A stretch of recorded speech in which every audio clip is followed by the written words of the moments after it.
네, 전문가와 북한의 오늘 탄도미사일 발사 소식 자세히 알아보겠습니다. 김열수 한국군사문제연구원 안보전략실장 연결돼 있습니다. 자, 실장님 나와 계시죠? 네네, 안녕하세요. 네, 자, 북한이 새벽에 또 미사일을 발사했습니다. 일단 자세한 재원과 기종은 분석 중이긴 한데 어떤 것으로 추정할 수 있을까요? 네, 지금 말씀하신 것처럼 이제 더 분석이 필요하니까요. 네, 이것이 이제 지난번 26일 날 발사한 것에 다시 이제 쏜 것인지, 그렇지 않으면은 확실하게 성공을 보장할 수 있는 그냥 단거리 탄도 미사일인지, 이걸 이제 두 번에 걸쳐서 발사를 했다고 그러니까 이거에 대한 분석은 조금 더 필요하다라고 봅니다. 네. 자, 북한이 최근에 다탄도 시험을 주장을 하는 미사일을 발사한 지 닷새 만에 또 발사를 한 건데 이렇게 닷새 만에 도발한 거는 어떻게 보시나요? 예, 아무래도 좀 북한이 좀 조급해하는 것 같습니다. 네. 왜 그러냐면 26일 날 다탄도 미사일 발사했다고 했지만 이게 실패했잖아요.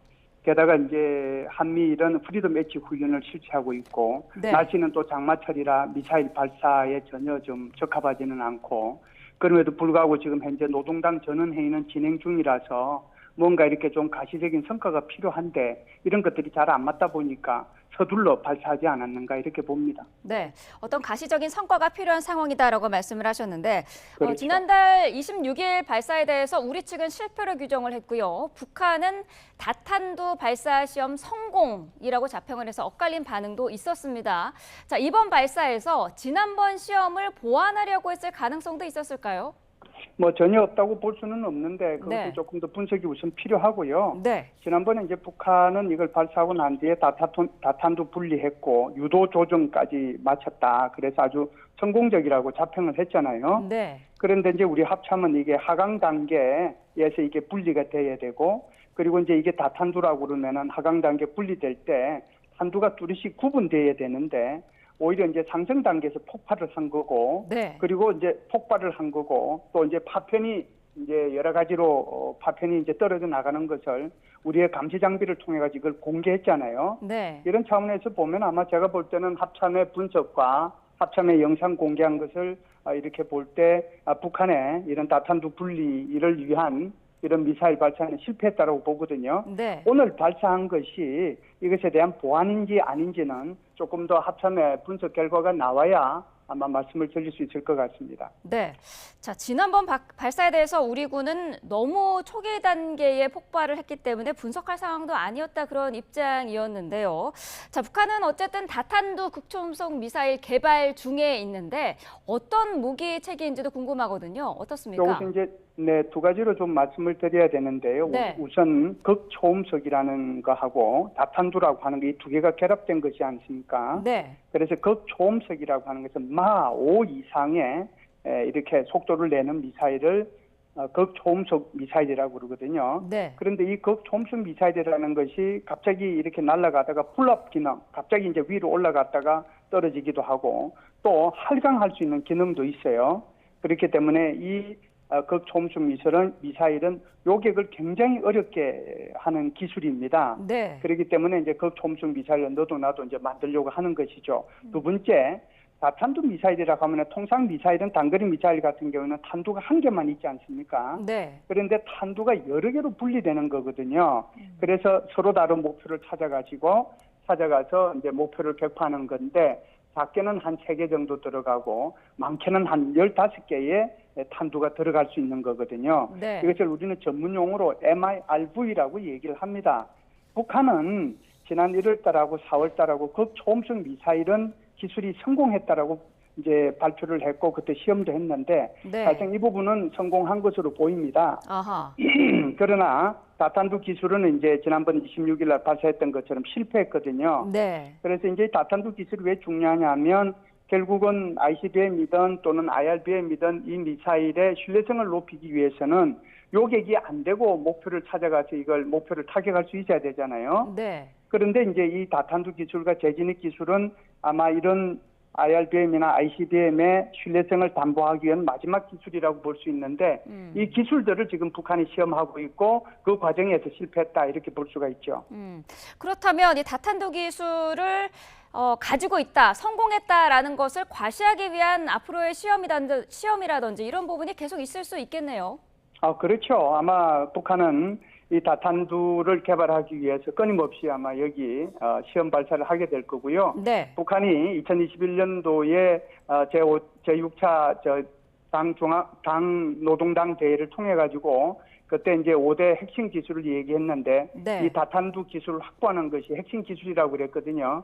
그래서 아직까지 북한이 확보하지 못한 것이 이 기술이기 때문에 네. 여기에 대해서 끊임없이 아마 시험을 하게 될 거고 그 과정 속에서 러시아에 아마 기술 지원도 좀 받고 그러지 않겠는가라고 예상을 합니다. 네. 자, 지난 토요일에 한미일 연합훈련인 프리덤 엣지가 이제 마무리가 됐는데요. 북한이 이 일을 사실 비판하기도 했습니다. 이번 시험 의도가 한미 훈련에 항의하는 그런 의미로도 읽을 수 있을까요? 예, 대응하는 훈련이라고 봐야 되겠죠. 네. 지금 말씀하신 것처럼 프리덤 엣지 훈련은 27일부터 29일까지, 그러니까 항공모함을 포함해가지고 한미일의 여러 함정들이 같이 참여를 하고, 그리고 이제 우리 공군기들도 같이 참여를 해서 해상훈련, 공중훈련, 무슨 차단훈련, 대잠수함 훈련, 군함구조훈련, 사이버 훈련 등 7개 훈련을 했거든요. 네. 이것을 이제 우리는 이렇게 한꺼번에 같이 여러 가지 영역에 걸쳐서 하는 훈련을 다영역 훈련이라고 얘기를 합니다. 그래서 북한은 이런 한미일의 이런 다영역 훈련을 아주 강도 높게 비난을 했기 때문에 아마 오늘 이렇게 미사일을 발사한 것은 거기에 대한 대응 차원이었다라고 생각을 하고요. 네. 기본적으로는 아마 26일 날 북한이 발사해서 다탄두 미사일이라고 하는 게 그게 성공했다라고 한다면 아마 오늘 별도로 또다시 이렇게 미사일을 발사할 필요성까지는 없지 않았을까라고 생각을 하는데 네. 그때 실패했기 때문에 그래서 오늘 다시 이렇게 확실하게 성공할 수 있는 미사일을 발사했을 것이다. 이렇게 추정을 합니다. 네. 자, 또 한 가지 짚어볼게요. 북한 노동당 전원회의가 현재 진행 중인데 회의 네. 일정 도중에 발사한 특별한 이유도 있을까요?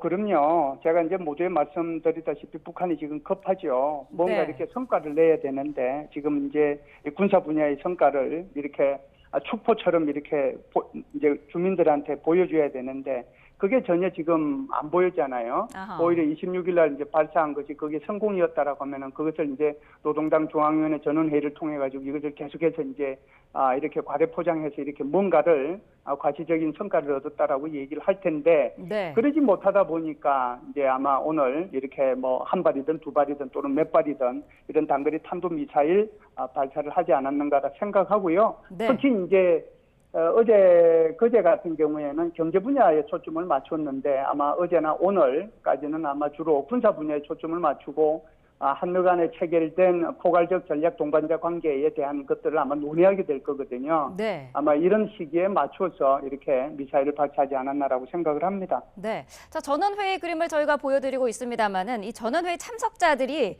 김정은 얼굴이 그려진 배지를 착용한 모습을 또 볼 수가 있었고요. 또 초상 휘장도 포착이 됐습니다. 김정은 단독 우상화의 속도를 내는 이유는 뭐라고 보시나요? 네, 지금은 이제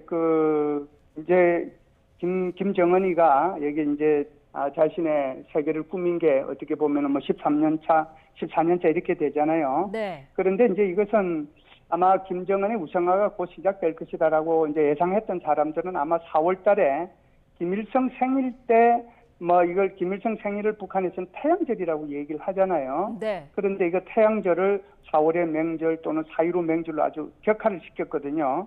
게다가 이제 지난번에 5월 달에 노동당 간부학교에 그 개교식 할 때도 김일성, 김정일과 함께 똑같이 김정은의 초상화가 등장했단 말이죠. 네. 이때부터 이제 대부분의 사람들은 아마 김정은 우상화가 본격화될 거다라고 이제 판단을 하고 있었는데 지금 우리 앵커님 말씀하신 것처럼 이번에 노동당 중앙위원회에 참여한 그 사람들이 전부 다 김정은 배지를 이제 달고 나왔잖아요. 네. 아마 이걸 보면 이제는 이제 본격적인 우상화 작업에 좀 들어가지 않았는가 그렇게 생각을 합니다. 네. 자, 이렇게 탄도미사일 발사가 잇따르고 또 이를 두고 한미일 3국도 공조를 강화하고 있는 상황인데 앞으로 우리 측이 어떤 대응을 이어갈지 마지막으로 짚어주시죠. 네, 우선 뭐 제일 중요한 것은 이제 오늘 발사한 북한의 미사일에 대한 분석이 중요하고요. 네. 두 번째는 이제 이걸 안보리 회의에 좀 넘겨가지고 이 문제를 좀 논의할 필요는 있다라고 봅니다. 물론 이제 대한민국이 지금 안전보장이사의 비상이사국이잖아요. 그렇기 때문에 충분히 이 문제를 논의할 필요가 있고요. 네. 그리고 이번 달 다음 주일 겁니다. 다음 주에 워싱턴에서 나토 정상회담이 있거든요. 네. 나토 정상회담에서도 북한의 이런 안전보장이사의 결의안을 위반하는 이런 행위에 대해서 이 문제를 논의할 필요가 있을 것 같고요. 마지막으로는 이제 이 문제에 대해서 한미일 간에 상당히 좀 협의하고 향후 어떻게 대책을 꾸려나갈 것인지 이런 문제에 대해서 좀 고민을 해야 될 시점인 것 같습니다. 네, 알겠습니다. 김열수 한국군사문제연구원 안보전략실장과 함께했습니다. 오늘 말씀 감사합니다. 감사합니다.